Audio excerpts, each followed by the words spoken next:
माफ करना, हमारे यहाँ परमात्मा की दया से एक लंबी श्रृंखला, जोरदार ताली बजा दो पूरे मंच के लिए। समय की कमी है, मैं विलंब से आने की हाथ जोड़ के माफी मांगता हूँ, आप सब मुझे माफ करेंगे। लगातार सभाओं का दौर है, माहौल बना हुआ है और एक के बाद एक पूरे देश के अंदर खास करके जिस प्रकार का समय चल रहा है, गर्मी अपना काम बता रही है और हमारे अपने इस चुनाव में जनता का मन जो बना हुआ है, मुझे इस बात की प्रसन्नता है। भगवान राम की धरती, भगवान श्री कृष्ण की धरती, इस पवित्र भूमि उत्तर प्रदेश में आकर के आपसे मिलके जो आनंद आता है वो कहीं और नहीं आता, इतना आनंद आता है। कितना अच्छा भाग्य हमारा। और ये बलिया जिला तो और भाग्यशाली है। बलिया की इस धरती पर माता गंगा भी आशीर्वाद दे रही है और माता सरयू का आशीर्वाद भी आपको मिलता है। कितने अलग प्रकार के भौगोलिक कारण से कई जन्मों के पुण्य के बाद हमारा यहां से रिश्ता आता होगा। स्वर्गीय चंद्रशेखर, जिनका युवा तुर्क के नाते से अतीत के काल से उनकी अपनी एक लड़ाई, उनका अपना एक संघर्ष, जिसने उनका जीवन भी एक अलग धारा में लाए और इस बलिया को भी धन्य किया। यहाँ के उस सुपुत्र स्वर्गीय चंद्रशेखर जी के माध्यम से अगर लोकतंत्र गौरवान्वित होता है तो हमारे लिए सौभाग्य की बात, जोरदार तालियां बजाएं अपने स्वर्गीय चंद्रशेखर जी के लिए। और वर्तमान के दौर में मैं चंद्रशेखर जी को इसलिए याद कर रहा हूं, उनकी भी लंबी लड़ाई रही है और लड़ने का स्थान भी वही है, जगह भी वही है और इस पूरे देश का लोकतंत्र भी वही है। 20-25 परिवार जिन्होंने पूरे देश के अंदर एक तरह से अपनी ठेकेदारी बता दी कि जब भी कोई मंत्री बनेगा, मुख्यमंत्री बनेगा, प्रधानमंत्री बनेगा, उसी परिवार में से बनेगा। मुझे इस बात की प्रसन्नता है, यशस्वी प्रधानमंत्री, जोरदार तालियां बजाए नरेंद्र मोदी जी के लिए, जिन्होंने ये मिथक तोड़ा। एक गरीब आदमी, गरीब परिवार से निकला हुआ, आप बताइए, चाय बेचना कोई गुनाह होता है क्या? चाय बेच करके कोई अपनी जिंदगी चलाता हो और जिंदगी के उस दौर से निकल करके आज हमारे सबके सामने उनके 2 चुनाव और दोनों ही चुनाव आदर्श रूप में है।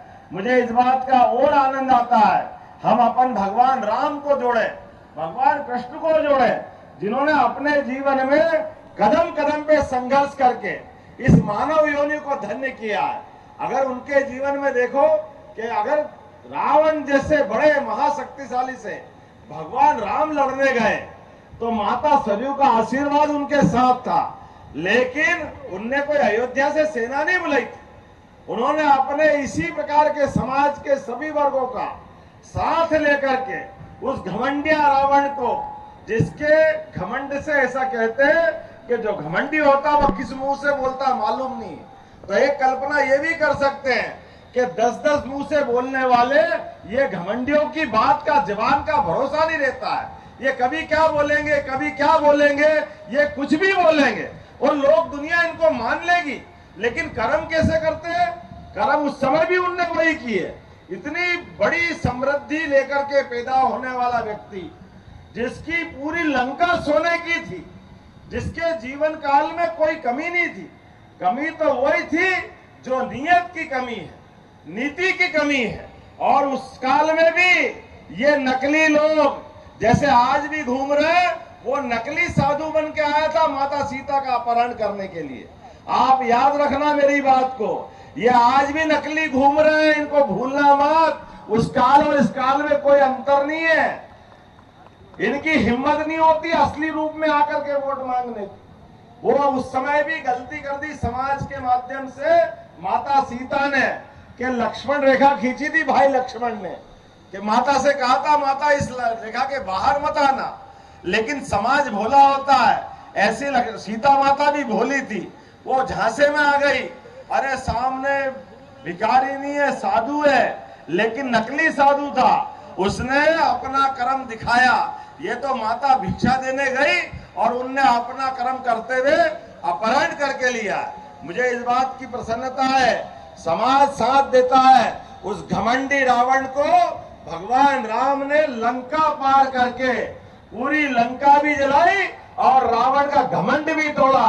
ये होती है जनता की जीत, ये होती है लोकतंत्र की जीत। मेरे साथ बोलो प्रभु रामचंद्र महाराज की। ये सरयू में बहती हुई रिकॉर्ड की वो ये लहरें एहसास कराती है कि भगवान राम इसी देश में थे। लेकिन जो चुनाव हो रहा है, हम किससे चुनाव लड़ रहे हैं, मैं याद दिलाना चाहूंगा। आप बताइए भगवान राम कहां पैदा हुए थे? कहां पैदा हुए थे भाई साहब? आप बताओ कहां पैदा हुए थे? आप बताओ कहां पैदा हुए थे? आपको मालूम, सबको मालूम। अगर नहीं मालूम तो कांग्रेस और उनके साथ वालों को मालूम नहीं कि राम कहां पैदा कहां हुए थे। इसलिए कोर्ट में शपथ पत्र दे रहे थे, कहां राम पैदा हुए। हमने किसने देखा? और तो और कांग्रेस की सरकार में वो राम सेतु तोड़ने का निर्णय कर लिया। इतना गंदा सोचते हैं। अरे भगवान राम का जमाने का इतिहास, हम तो अपने भारत की बात करते हैं जहां रामेश्वरम के अंदर भगवान की पूजा करते हैं। अरे लंका वाले तो वो लोग हैं जो आज भी उनका देश का इतिहास भगवान राम से जोड़ते हैं। लेकिन ये कांग्रेस वाले लोग तथाकथित उस वोट की मानसिकता के आधार पर भगवान राम की संस्कृति को मिटाने में लग गए। मुझे इस बात का आनंद है, 2014 में आपने मोदी जी को वोट दिया था। उस वोट के बलबूते पर इस देश से आतंकवाद समाप्त हुआ। हमारे अपने देश के दुश्मन उस पाकिस्तान को घर में घुस करके मार करके आतंकवाद का समापन हुआ था। हुआ कि नहीं हुआ था? जोरदार अभिनंदन करो मोदी जी के लिए। पहली बार ऐसा हुआ कि देश के दुश्मन को देश की सेनाओं ने उनके घर में घुसकर मारने का हिम्मत दिखाई। और दुनिया के तीसरे देश में हम शामिल हुए। एक अमेरिका जो अपने देश के दुश्मन को कहीं भी मारता है, दूसरा इजराइल, और मोदी जी के नेतृत्व में तीसरा देश बना भारत। ये चुनाव इस बात का है कि हम देश को कहां ले जाना चाहते हैं। आप अंतरराष्ट्रीय नक्शे पे देख लो, समाचारों में आता है आज भी ईरान, इजराइल, रूस, यूक्रेन, चारों तरफ युद्ध के बादल चारों तरफ दिखाई देते हैं। ऐसे में देश की सीमाओं की सुरक्षा के लिए, देश के नागरिकों के अमन चैन के लिए देश का सशक्त नेता चाहिए। और दूसरी बार का वोट हमने सबने देखा, जिस भगवान राम के लिए प्रमाण मांगते थे, डंके की चोट अयोध्या में राम मंदिर बनाकर दिया कि नहीं दिया? जोरदार अभिनंदन करें नरेंद्र मोदी जी का। बोले जय जय श्री राम। आज ये सनातन संस्कृति के ऊपर ये घमंडिया गठबंधन के लोग कहते हैं ये सनातन संस्कृति के मच्छर मलेरिया के मच्छर हैं, ये डेंगू की बीमारी। अरे इनको जवाब देना पड़ेगा। आप याद रखना, हम सब जो लोग बैठे हैं वो गोपाल कृष्ण का काल याद करें। आज से 5000 साल पहले ये लोग जैसे आज मोदी जी को गाली बक रहे हैं, भाजपा को गाली बक रहे हैं, लोकतंत्र को गाली बक रहे हैं। दुर्भाग्य इस देश का एक 5000 साल पहले भी घटना घटी थी। भगवान कृष्ण को गाली देखने वाला उस समय का भी एक व्यक्ति था। रिश्ते में तो भाई लगता था, लेकिन शिशुपाल नाम था उसका, है याद सबको? वो गाली बकता था और भगवान ने उनका अपना रिश्ता निभाने में, उनकी मां आई थी, उन्होंने कहा मुझे इसका भविष्य मालूम है, कन्हैया तुमसे ही ये मरेगा, लेकिन मेरा बेटा है, मेरा प्रेम है, इसलिए इसको बचा लेना।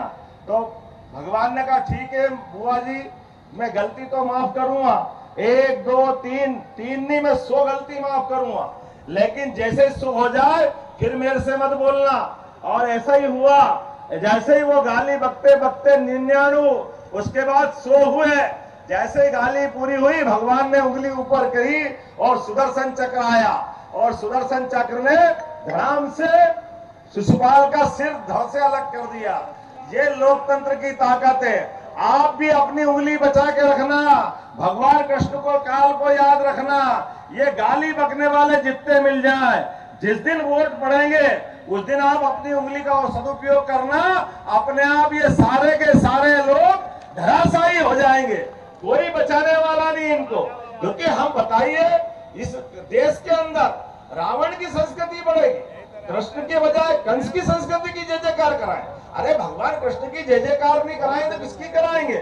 और जब भगवान राम अयोध्या में मुस्कुरा रहे हैं, मैं महाकाल की धरती से आता हूं, मेरे साथ जयकारा बोलिए, बोले महाकाल महाराज की। जब महाकाल मुस्कुरा रहे हैं, भगवान राम मुस्कुरा रहे हैं, तो जमुना जी वाले ने क्या बिगाड़ा है? अब की बार कृष्ण कन्हैया को मुस्कुराना चाहिए कि नहीं मुस्कुराना चाहिए?